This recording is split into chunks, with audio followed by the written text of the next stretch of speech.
Hello everyone, welcome to my channel. So today we'll do the activity 5.2 and this activity has been taken from the NCERT Science book of grade 8. So let's get started. So before starting the activity, let me tell you it's a group activity. At least you need 9 to 10 students, right? Now, to perform this activity, you are supposed to take some containers. So you can take the same containers as used by your mother for your birthday party. Now what you are supposed to do is you fill these containers with popcorn. Like one container should have popcorn, other should have peanut, third one have roasted grams and fourth one should have toffees. Now divide students into groups of 7 each. Now you make the at least divide student into groups of 7 each. Like one group is having 7 children, second group is also having 7 children, third group is also having 7 children. Further divide each group into 3 subgroups. Now, in the same group of 7 children, you are supposed to divide each group into 3 subgroup. Like then it is like 1, 2 and 4 student. So total you are the 7 student. First, then you have in the second group you are 2 students and then in the third group you are having 4 students, right? Label them as first, second and third generation respectively. So means this one like here this will be your first generation, second it will be second generation that contains 2 students and 4 student it is means it is a third generation, right? Now you have divided first, second and third generation. Now these subgroup represent the consumers. अब जो first second and third generation बन गई है ये क्या बन गई है, कंज्यूमर बन गई है. कंज्यूमर क्या होते हैं, जो चीज़ें कंज्यूम करते हैं, right? As population is growing second and third generation have large number of consumer. तो हमने फर्स्ट जनरेशन में सिर्फ एक ही जन को रखा, दूसरे ग्रुप में हमने सेकेंड जनरेशन में हमने 2 जन रखे और थर्ड जनरेशन में हमने 4 जन डाल दिए, राइट? इसका मतलब ये है कि हर एज हमारी जो है पॉपुलेशन ग्रो कर रही है तो हर जनरेशन में जो है नंबर ऑफ जो है कंज्यूमर्स बढ़ते जाएंगे, राइट?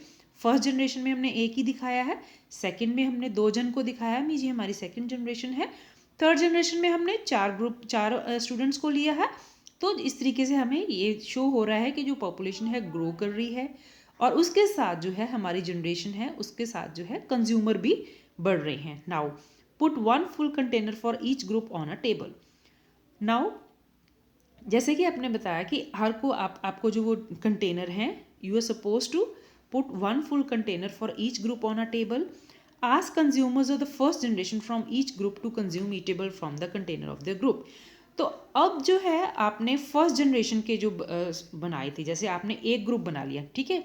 अगर आपको ये समझ नहीं आना ना, अगर सपोजली आपके पास ये ग्रुप ए है, you are having this group B and you are having group this C. So this is the first generation, this is the first generation, this is the first generation. So this is the now second generation. Second में 2 जन है, right? So second is having 2 and 1 generation में हमने एक जन को ही दिखाया है. So this is the second generation, it is having 2 peoples, right? ये सिर्फ एक एक्सपेरिमेंट है. सेकेंड में आपने 2 जन दिखाए हैं. थर्ड जनरेशन में आपको this is the third generation, इसमें आपको कितने दिखाने हैं, 4 जन दिखाने हैं. So this is the third generation, it is having 1 2 3 4. This is the third generation, it is having 1 2 3 4. अब आपने क्या करना है, वो जो आपके पॉपकॉर्न्स के बॉक्सेस हैं, कंटेनर्स हैं, यहाँ पे रख देने हैं ताकि ये जो है पहले जो है फर्स्ट जनरेशन वाले उसको खा लें, राइट? नाउ अब आपको क्या करना है कि ask consumers of the first generation from each group to consume eatable from the container of the group. जैसे कि मैंने आपको एक ग्रुप बना के दिखाए अभी 3, तो हम क्या करेंगे, उन तीनों को बोलेंगे कि अपना अपना जो भी शेयर है वो आप ले सकते हो. उसमें से चाहे आप पॉपकॉर्न लीजिए, चाहे आप टॉफ़ीज़ ले लीजिए, कुछ भी ले लो, right? Now ask the second generation consumers from each group to the same. अब जो फर्स्ट जनरेशन ने छोड़ा है, जो लेफ्ट ओवर है, now this will serve to the second generation consumer. अब सेकंड जनरेशन में कौन से हैं, 2 जन आ गए हैं. तो अब हम बोलेंगे आपको जो मन कर रहा है, आपका जितना दिल कर रहा है आप उतना उठा लीजिए. आज student to observe careful the availability of eatable in each container.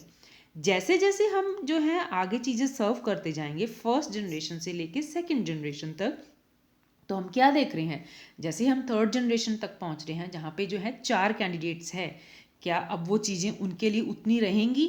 नहीं, डेफिनेटली वो चीज़ें कम हो जाएंगी, number of quantity of toffee कम हो जाएगा, पॉपकॉर्न्स कम हो जाएगा, राइट।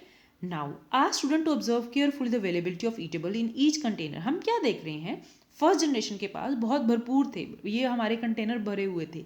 जैसे सेकंड जनरेशन के पास आए उनको कम मिले, right. If something is left in the containers ask third generation from each group to consume it. अगर उसमें से कुछ बच गया है सेकेंड जनरेशन के बाद, तो आप थर्ड जनरेशन को वो सर्व करोगे and ask them to consume it. Now finally observe whether all the consumers of the third generation got the eatables or not. Also observe if anything is left behind in any of the containers.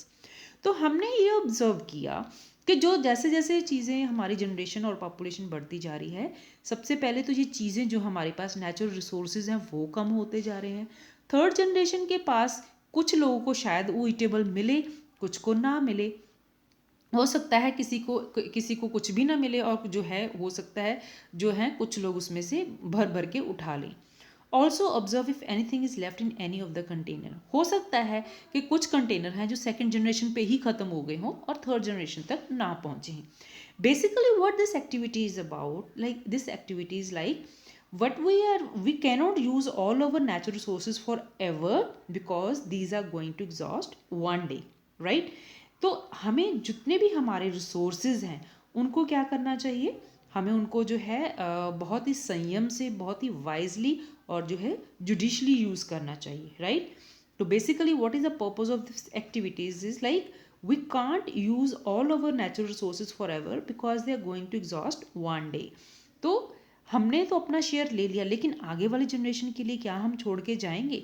नहीं। जो आगे वाली generation, अगर उनको ये चीज़ें जो अब हम यूज़ कर रहे हैं, कोल यूज़ कर रहे हैं, पेट्रोलियम यूज़ कर रहे हैं, नहीं मिलेंगी तो वो हम पे धिक्कार करेंगी, right. So it is our moral duty कि जितने भी हमारे नेचुरल रिसोर्सेज हैं हम उनको जुडिशियसली इसको यूज़ करें, ताकि जो है कुछ जो शेयर है हमारी आने वाली जनरेशन्स हैं उन तक भी पहुंच सके। I hope you got this activity and thank you so much for watching.